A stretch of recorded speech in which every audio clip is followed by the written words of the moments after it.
Nah, pas ditanya kejadiannya, dia bilang disuruh ngisi FA ke marketplace. Assalamualaikum warahmatullahi wabarakatuh. Apa kabar teman-teman semuanya? Semoga semua dalam keadaan sehat walafiat ya. Diberikan kesehatan, kelancaran, serta kemudahan dalam segala urusan apapun itu. Hari ini semangat kita makin kita kuat mental. Oke teman-teman, kali ini saya akan membahas tentang ngeri hutang pinjol sentuh 100 triliun. Pinjol-pinjol ini diminta untuk stop aliran dana mereka karena paling banyak digunakan. Nah, pinjol-pinjol apa saja itu kita akan bahas secara tuntas. Tapi sebelumnya saya harapkan kalian semuanya sudah subscribe channel ini agar channel ini terus berkembang dan dapat memberikan informasi terbaik buat kalian yang galbay. Oke teman-teman, ini dia buat kalian.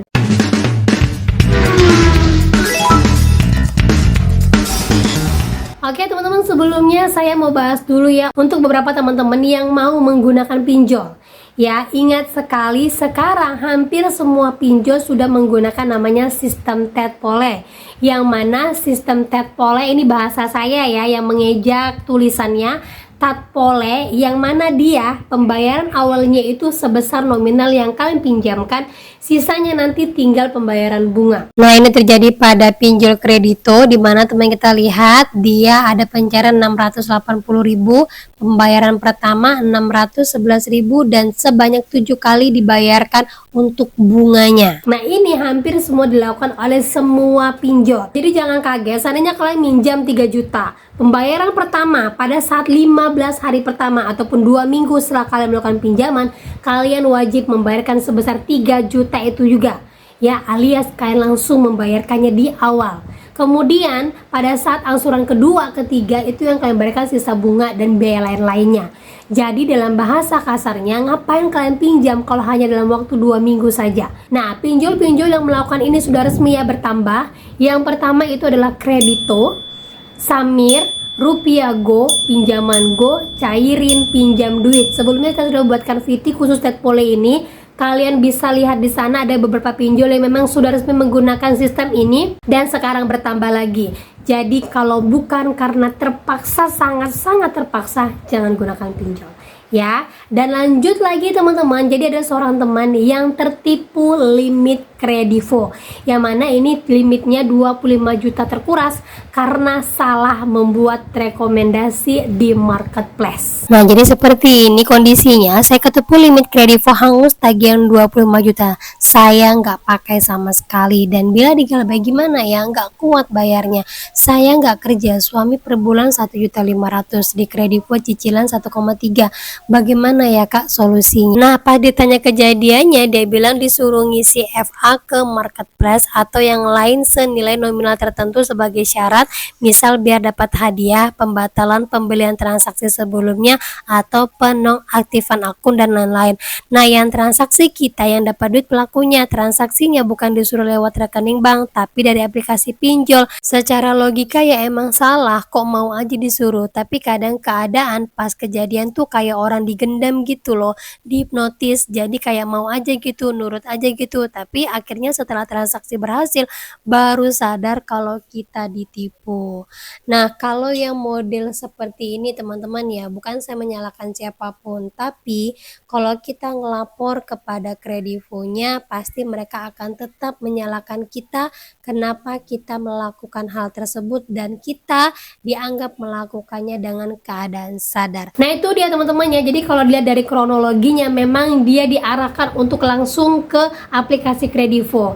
Dia bilang katanya kayak disuruh-suruh aja, kayak mau-mau aja, kayak lagi dihipnotis. Karena juga ada pernah seorang teman, dia mereview aplikasi pinjol di App Store, langsung dia dihubungi oleh pihak pinjol katanya. Karena di informasi pinjolnya, komennya dia itu memperburuk citra pinjol dan akhirnya dia diperas. Dan ada lagi yang komen di Google Play, dan ada lagi yang komen di Google tentang aplikasi-aplikasi pinjol dan akhirnya dia dihubungi. Jadi hati-hati sekali.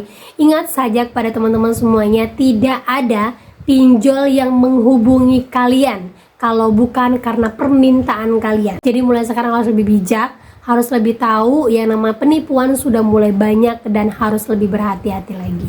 Oke teman-teman ya.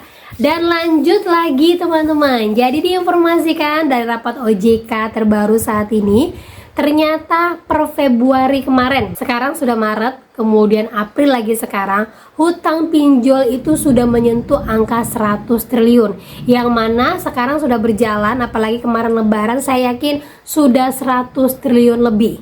Nah, ini membuktikan bahwa ada beberapa pinjol-pinjol besar yang tidak mengerem aliran dana mereka sehingga terjadilah pembebasan seperti ini. Nah, kita baca informasinya. Utang pinjol warga Indonesia tembus 100 triliun, resiko kredit macet meningkat. Nah, diinformasikan per Februari kemarin itu mencapai 100,69 triliun. Nah, sekarang sedang berjalan yaitu Maret dan April. Peningkatannya itu 25,75%. Diinformasikan di bulan Januari kemarin itu masih di angka 98,54 triliun, yang artinya ada peningkatan sekitar 2 triliun. Nah, di samping itu juga peningkatan untuk resiko kredit macetnya akan bertambah. Di Februari kemarin berada di posisi 4,54%, sementara sebelumnya itu tercatat 4,38%, yang artinya ada kenaikan sekitar 22%. Nah, perlu teman-teman ketahui, ambang batas kredit macet yang diperbolehkan oleh OJK itu hanya sekitar 5% saja.